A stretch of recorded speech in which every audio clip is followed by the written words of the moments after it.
Zach Johnson, who joins us now. Zach, congratulations. Where are you right now? Thanks, Dan. I am actually at home. I made it home in the wee hours of the morning. Where's the St. Simons Island, Georgia.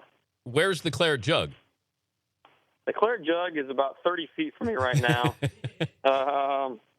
My wife might be looking at it as we speak. We'll just say that. Could you walk over and tap your phone on the Claret Jug? We want to know what winning sounds like. I can do so. Are Okay. Are you serious? Yes, absolutely. Okay. All right. I can do so. Here we go. Zach Johnson, Open Champ, and the Claret Jug. 1, 2, 3. Wait, it sounded like you were using a 9-iron with it. Well, that was just the bottom of my phone. These iPhones are good, I guess.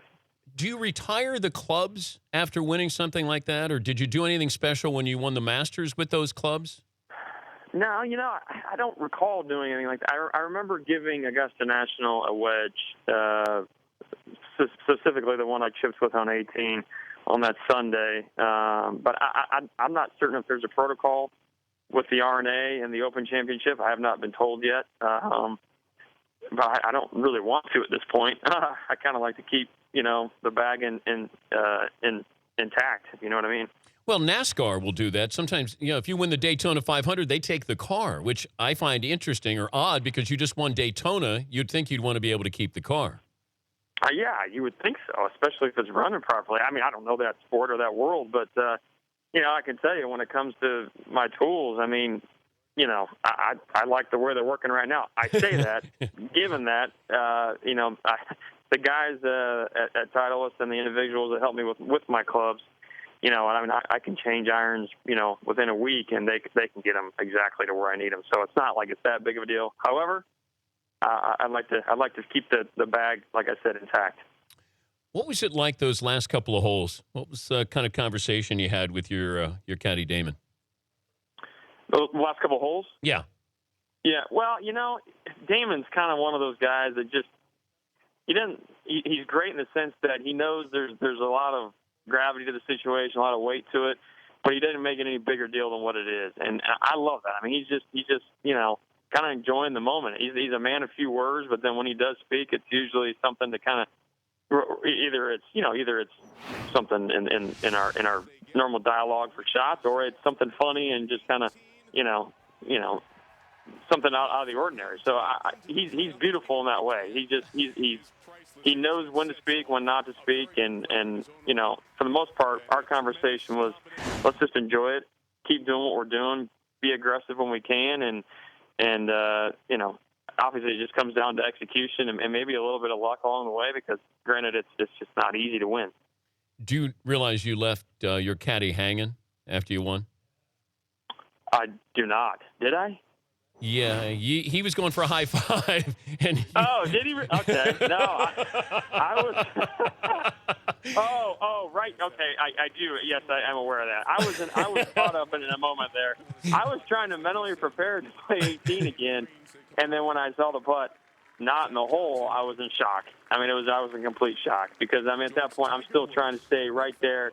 I'm looking at my yardage book like, okay, I don't think I judged the wind properly on the first one, and so we got to go back and play it again. What am I going to do different?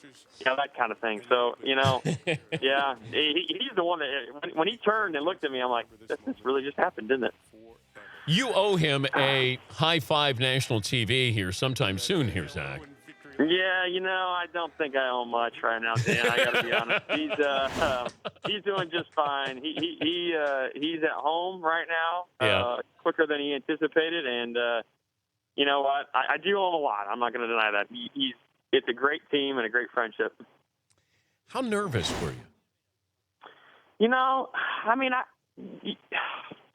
Nervous. I can tell you this. I don't think I was any more nervous than, say, like first tee jitters at Augusta National. You know what I mean? Just because, I've now been in that situation to a degree sometimes, and certainly in big tournaments on big stages. And if anything, I think my nerves are calm because I relish it. I savor those opportunities. They're not that often, and it's hard to win. So when given that opportunity, I just embrace it and I love it. I definitely had a peace about the day. I was probably mostly because I felt like I was in control of my game. And you know what? If it didn't happen, it didn't happen. It wasn't going to be because I didn't go out and try. And I also kind of felt like, the pressure on the groups behind me. I mean, I teed off an hour before all the leaders did. So I mean, technically, I probably wasn't supposed to win, much like '07 at the Masters. And I just kind of went out there and played free golf again. And it was I got off to a great start. And that's certainly what catapulted the victory. He's Zach Johnson, the Open champion, joining us, Dan Patrick Show. Any part of you that feels bad for Jordan Spieth? Well, I mean, yeah, maybe a little bit, just because he's a friend. I mean, we actually flew home together last night. So, ooh, how was that? It was fun. It was fun. It was interesting, considering we had a bunch of guys on the plane and some other friends and family, my wife clearly, and my caddy, and then a bunch of other individuals too. Horschel, Duffner, Jimmy Walker, Webb Simpson, Harris English.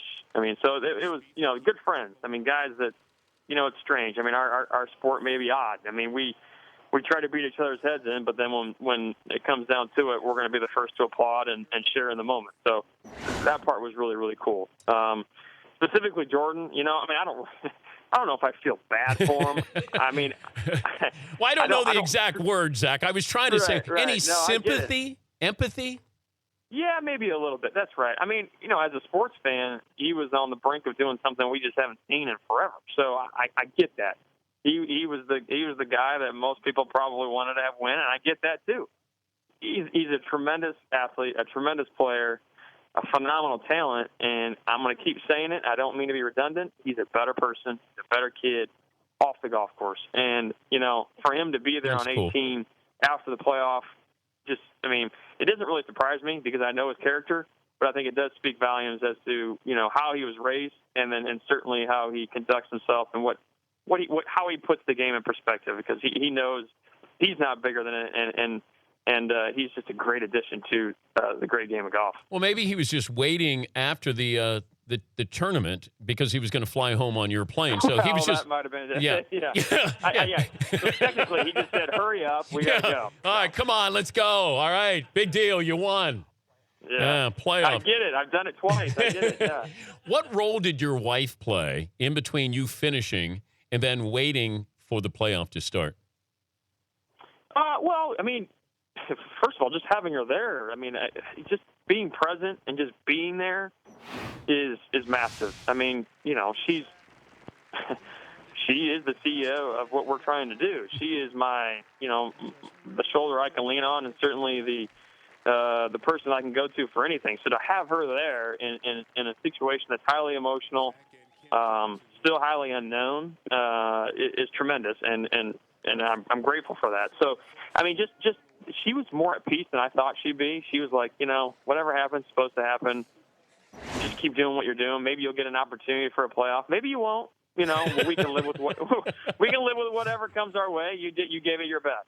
Kind of like that. And I mean, what more can you ask for from your best friend? Do you hand the check right to your wife?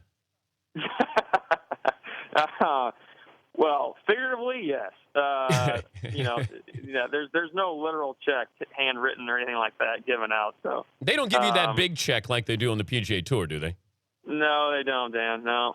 They give you a nice, quite old jug, decanter, back in the day, and then they give you a gold medal, which is pretty special. My kids thought the gold medal was the coolest thing ever. The jug wasn't that big of a deal. Show and tell. That's right. Show and tell. Exactly. Take it to school. Now can you open up the top? You can take a drink out of the claret jug? Yes. You have to open it by just literally pouring it. So it's like a wine decanter. Oh. It's pretty cool. I mean, I'm assuming that was the purpose of it back in the day. Way back in the 1800s, 1880s, I guess it was. I like that. But yeah, it's pretty special. Well, congrats. It was great. It was a lot of fun and crazy day, crazy week, I should say. But congrats. Well deserved. Hey, thank you, Dan. I appreciate it. All right. Thank you, Zach. Zach Johnson, Open champion.